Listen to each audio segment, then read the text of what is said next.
Now let us understand chart of condition. In order to understand value of supply, we have these many criterias or conditions. Is price a sole consideration for your transaction? If price is a sole consideration for your transaction, if yes, if yes, we have to check one more condition, and that condition is, are supplier and recipient related persons? If supplier and recipient are related persons, then we have to go for special valuation rules, which are given as per chapter 4, rule 27 to 31. If not, if supplier and recipient are not related persons, and if the price is sole consideration, then we have to check one more subsection of 15, that says, is such supply notified under this section? If yes, we have to check again these many rules. If not, then our taxable value will be transaction value as per sections 15 of 1, 15 of 2, 15 of 3 of CGST Act 2017. Now what are these section 15 of 1, 15 of 2, 15 of 3? It is a format. You have to calculate transaction value by adding some, there are 5 inclusions and 2 exclusions. For that I have made one more video. The link is given in the description of this video. Please go through that video if you want to know how to calculate transaction value.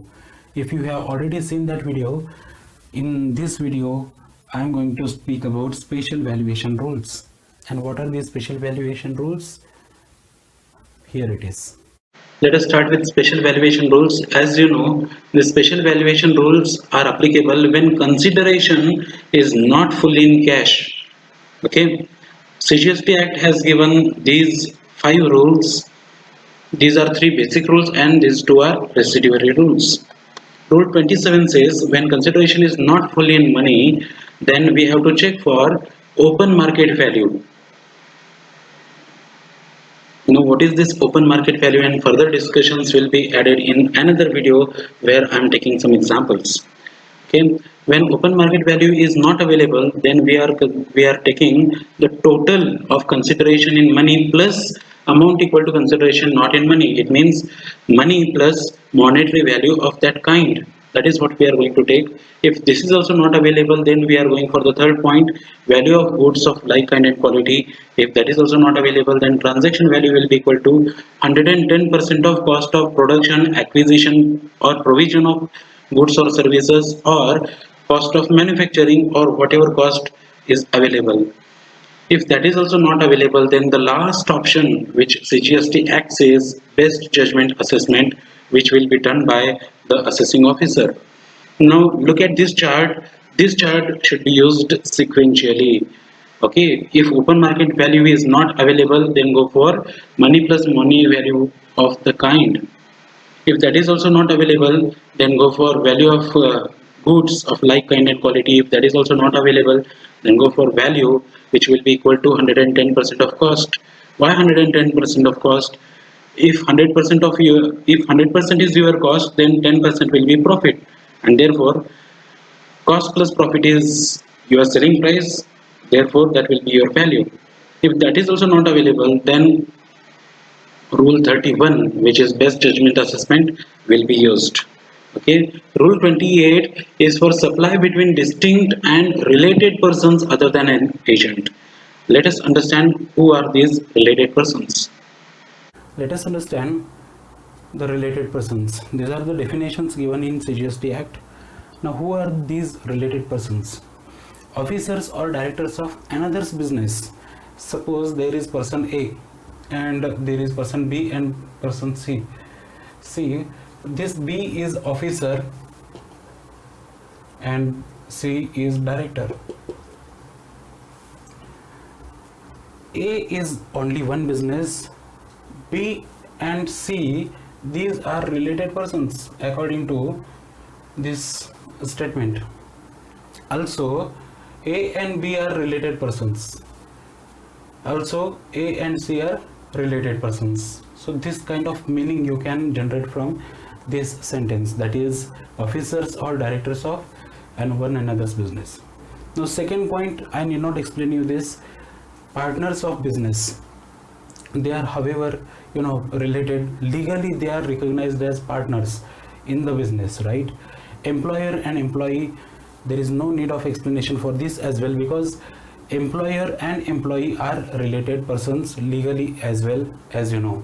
The next explanation is here: any person directly or indirectly holds or controls or owns 25% or more of outstanding of voting stock or shares of both. Now what do you mean by this? Suppose there is ABC Company Limited. Now because it is limited company, it will be having shares and it will be having voting stock or something like this, right? Now there is one person called PQR. There is this person. Now this person holds 30% of outstanding voting stock, or it can be shares. So PQR may be holding 30% of shares in this company. So PQR and ABC Company Limited are related persons. Now you will ask me, sir, I have 10% of this ABC Company Limited. Am I related to this ABC Company Limited? Now, as of this point, I don't have any answer. So we are unrelated, because this point says 25% or more, right? So if you have 25% or more, then only you are related as of this point. Okay, let us see the next point. One person directly or indirectly controls the other. So now here your point comes. If you are holding 10% in this ABC Company Limited, are you controlling the other person? I mean to say, with this 10%, are you controlling this company? The answer is yes, because you have 10% voting rights. You are 10% owner of that company, and therefore, yes, you are related person. A third person controls them, or both of them control third person. Like suppose, for example, there is holding company and there is subsidiary company, and there can be a sub-subsidiary company. This subsidiary company is held by this subsidiary company. This subsidiary company is held by holding company. Now this is also, in this way also, we are calling them as related persons. Now this is also a related person, this is also a related person. This is what the meaning you can draw from this point. And then the family members. Who are the family members to whom you are calling as related person? Let us see. Now let us understand about family members. See, there is a person. This person can be male or female. This person has spouse and children. See, even if this spouse or children are independent from this person, according to GST Act, we always consider them as dependent on this person. So they are definitely related person. Now this person has parents. I will write here. This person has parents. Parents include father and mother both. He has brother or brothers. He has sisters. And he has grandparents. Grandparents include mother, grandfather and grandmother of father only. Okay. Now they are related persons according to GST Act, but there is one condition. They are not always dependent. I mean to say, if parents are independent to this person, then they are unrelated persons. If brother or brothers are independent, then this person and these brothers or sisters or grandparents will be considered as independent persons and unrelated persons. I repeat, if any of these persons are independent, then only we consider them as unrelated persons. If they are dependent on this person, then we call them as related persons according to GST Act. Now, as you have understood who are related persons, Let us directly see the chart. We have open market value, and then if open market value is not available, then we will see value of goods of like kind and quality. If that is also not available, then we will see the value will be equal to 110% of cost or rule 31. But here is a change, and the change is this option given to supplier to value goods sold as such by recipient. Now value will be equal to 90% of price charged by recipient to its unrelated customer. This is where recipient is eligible for ITC.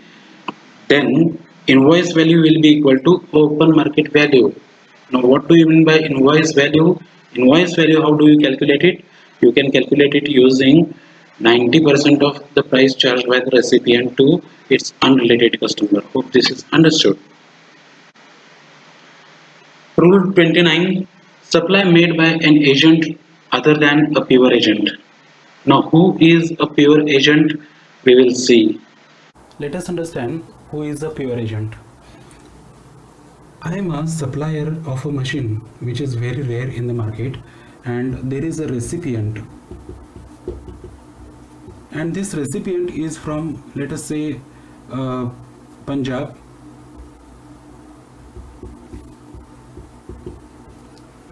and I am from Karnataka.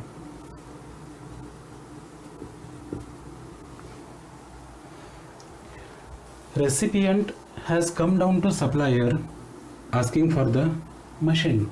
I am the supplier. Now 2 lakh rupee is the price which I have quoted. Recipient says, I have come here with only 1,50,000. I cannot pay you 2 lakh rupees, and somehow in the negotiation process I agree for 1,50,000 rupees. I have sold the machinery for 1,50,000 rupees, which he had come with the amount. Now, because I am in Karnataka and recipient in Punjab, recipient requests me to arrange for a transport of this machine to Punjab. Now I will call to the transport agent saying that you do one thing, you please transport the machine to the Punjab. Then transport agent says, I am not that rich person, but yes, if you pay me in advance, I can make the transport arrangement. So he expects 60,000 rupees to transport goods from Belgaum to Punjab, from Karnataka to Punjab. Now this 60,000 advance, who has to pay? Recipient does not have any money.